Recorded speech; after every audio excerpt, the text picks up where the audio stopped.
নজর রাখতে হবে যে খবরের দিকে ইতিমধ্যে যে ভোটের দুদিন আগে কি দেখা যেত, আগে বাইক মিছিল দেখা যেত, কিন্তু এবার কমিশন কড়াকড়ি। হ্যাঁ, ভোটের দুদিন আগে থেকে বাইক মিছিলে না, কমিশনের এই কড়াকড়ি। কি নির্দেশিকা রয়েছে কমিশনের তরফ থেকে?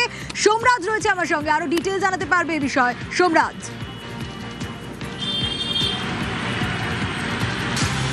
দেখো, গতকালই আমরা জানিয়েছিলাম যে স্পর্শকাতর বুথ ও স্পর্শকাতর অঞ্চলগুলিতে ভোটের দুদিন আগে থেকে বাইক রিকুইজিশন করে নিয়ে নেওয়া হবে। অর্থাৎ পুলিশ যাবে এবং বাইক রিকুইজিশন করে থানায় জমা নিয়ে নেবে।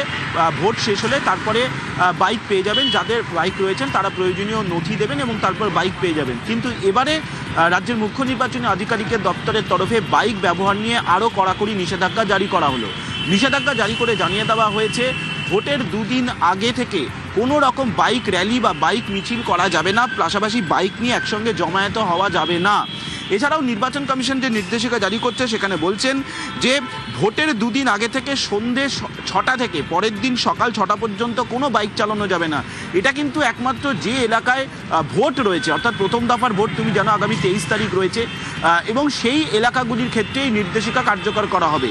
ভোটের দিন দুদিন আগে থেকে সন্ধ্যে 6টা থেকে পরের দিন সকাল 6টা পর্যন্ত কোনো রকম বাইক চালানো যাবে না। এছাড়াও নির্দেশিকায় বলা হচ্ছে যে ভোটের দুদিন আগে থেকে সকাল 6টা থেকে সন্ধ্যে 6টা পর্যন্ত বাইকের পিছনে কাউকে বসানো যাবে না। তবে এক্ষেত্রে কিছু ছাড় দেওয়া হয়েছে।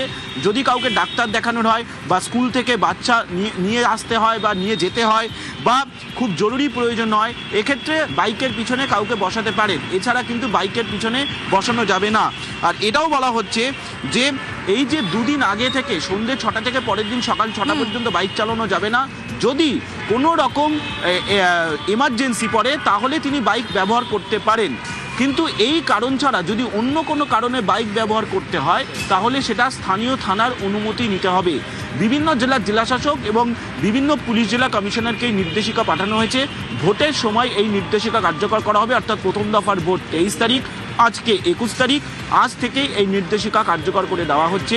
বিভিন্ন জায়গায় জায়গায় মূলত প্রথম দফার ভোট যে 152টি আসনে রয়েছে, প্রথম দফার ভোটে 152টি আসনে যে যে এলাকায় হচ্ছে সেই এলাকায় এই নির্দেশিকা কার্যকর করা হবে। রাজ্যের মুখ্য নির্বাচনী আধিকারিকের দপ্তরের তরফে নির্দেশিকা পাঠিয়ে দেওয়া হয়েছে। বেশ।